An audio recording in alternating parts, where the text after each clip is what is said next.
Ketika sedang membuat konten di YouTube, ciri khas dan keoriginalitas atau keautentikan isi konten merupakan kunci utama dalam membangun branding sebuah channel. Tapi apa yang terjadi ketika malah terlalu mengikuti ide, style, dan bahkan ciri khas sebuah channel lain, dan malah terkena kasus plagiat karena lebih dari 70% kontennya, mau itu dari style, editing, dan lain-lain, terlalu mirip dengan channel lain juga.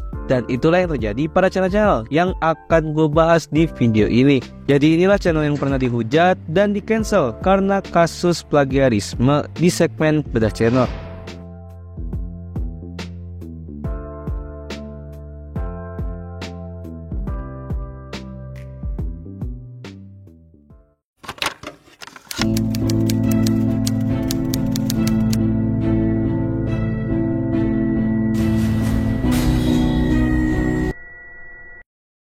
Channel yang bertemakan animasi dan telah memiliki 1 juta subscribers lebih ini menjadi langganan masuk kolom trending di YouTube pada tahun 2020 silam. Yap, channel ini bernama Filcupi. Pada awalnya konten-kontennya merupakan animasi-animasi komedi pendek yang memang terinspirasi dari masa kejayaannya konten kreator animasi pendek itu sendiri seperti Frenalta, Tegotok, Koarda 19, dan masih banyak lagi. Tapi bagaimana kalau kata terinspirasi yang gue bilang malah diambil terlalu jauh, dimana titik momen channel Filcupi mulai dikenal banyak orang, bahkan selalu masuk trending, adalah ketika ia mensubscribe channel Dazzle. Adalah ketika ia mengupload video-video animasi komedi pendek yang selalu membawa karakter Martin, yang merupakan karakter original dari channel Frenalta.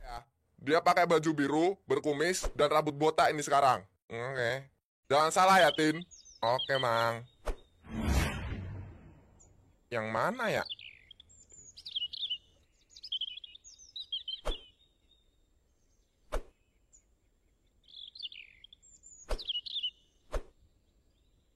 Udahlah, yang asal aja. Bang, ini Bang.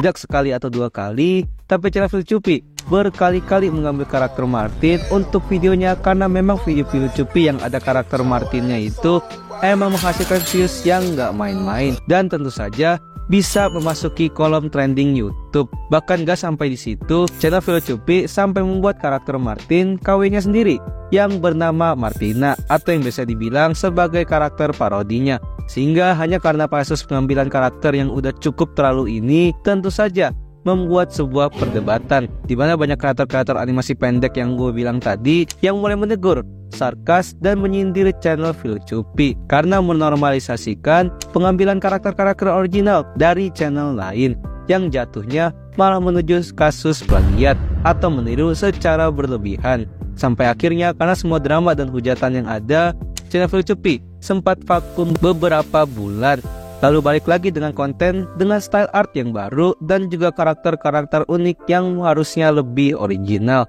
Tapi sayangnya karena sudah vakum terlalu lama, audiens Filcupi udah banyak yang menghilang juga, sehingga membuat konten animasi Filcupi yang menggunakan karakter baru ini tidak terlalu diminati, yang ujung-ujungnya Filcupi balik ke tabiatnya, yaitu membuat konten animasi komedi dengan karakter-karakter parodi. Entah itu dulu dari karakter-karakter serial Squid Game, superhero, dan tentu saja parodi karakter Upin Ipin yang ternyata kontennya malah rame, bahkan channelnya sering masuk trending lagi.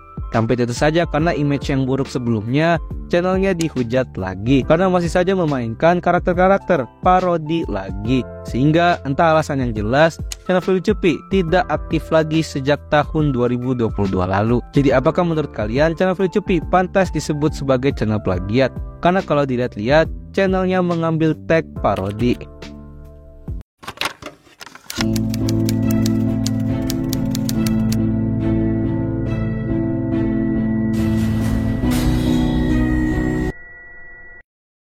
Channel yang sepertinya nggak perlu ditanya lagi ke popularitasnya, ini juga terkenal dengan beberapa kasus meniru atau plagiatnya.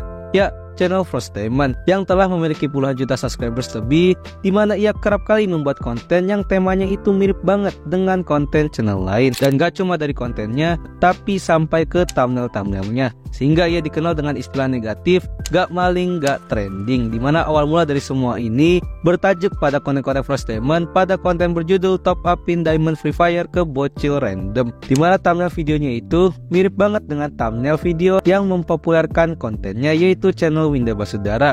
Dan karena banyak yang notice kalau kemiripannya itu banyak banget, disitulah kejadian yang sebelumnya gue jelasin di chapter sebelumnya terulang kembali, dimana konten-konten kreator mulai membahas, menyindir, sarkas kepada channel Frostdaemon karena terlalu sering mengikuti konten dan thumbnail orang lain. Padahal channelnya sudah memiliki puluhan juta subscribers lebih. Belum lagi ternyata nggak cuma satu konten aja, tapi banyak banget konten-konten dan thumbnailnya yang ditiru oleh channel Frostdaemon. Dan image negatif itu terus disinggung dan dikenal orang-orang hingga sekarang.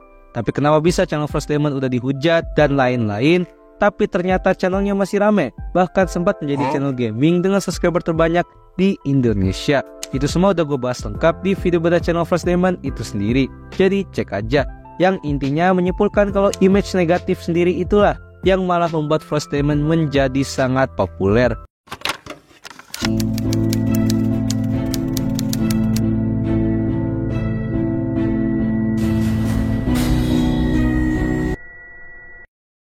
Kalau kalian searching channel yang pernah terkena kasus plagiat dimanapun itu yang di internet, channel Calon Sarjana sepertinya udah pasti jadi artikel yang paling atas, bahkan menjadi video pembahasan channel dengan views terbanyak di channel ini juga. Dimana seperti yang kalian tahu, drama ini dimulai digoreng oleh channel yang bernama JT karena salah satu videonya diambil dan hanya modal diterjemahin doang oleh Calon Sarjana. Sampai akhirnya video-video lainnya juga ketahuan meniru konten lain dan akhirnya dihilangkan oleh YouTube. Dan pada akhirnya Calon Sarjana tobat dan memulai dengan channel yang baru, yang kalau kalian ingin tahu lebih lengkapnya lagi, bisa banget buat cek video lengkapnya di video yang ini aja.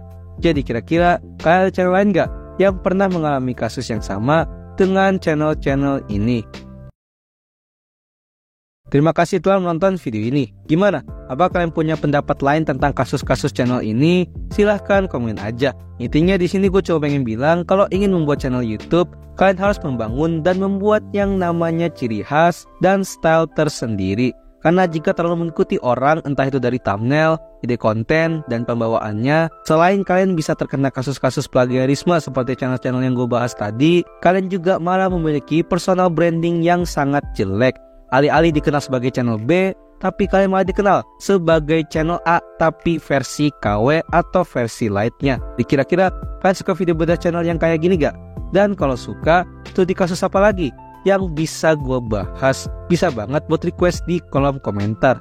Jadi jangan lupa subscribe Dazzle. Dah. You are a summer and after